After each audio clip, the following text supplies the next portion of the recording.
Welcome to this episode about nuclear power and the risks Australia can't ignore.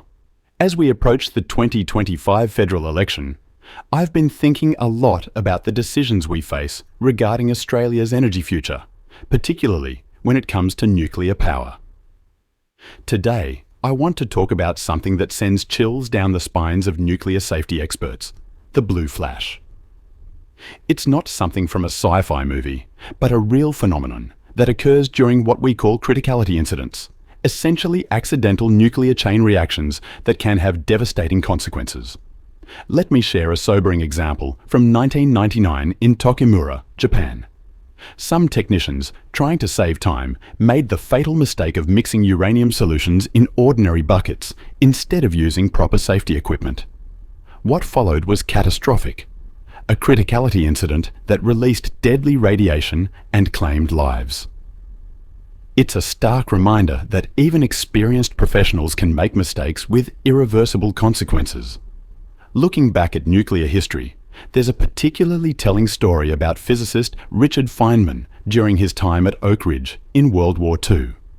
He discovered that staff weren't even aware of criticality risks, a fundamental safety concern in nuclear facilities. While we've certainly learned a lot since then, these incidents highlight the critical importance of expertise and safety culture. This brings us to Australia's current situation. We're considering nuclear power, but do we have the necessary expertise? The infrastructure? The safety culture? These aren't just theoretical questions. They're crucial considerations that could affect generations of Australians. We're not just talking about the risk of criticality incidents, but also the challenge of storing nuclear waste, something no country has fully figured out yet. The potential consequences of a nuclear incident in Australia would be far-reaching. We're looking at possible casualties, long-term health effects, and areas that could become uninhabitable for decades.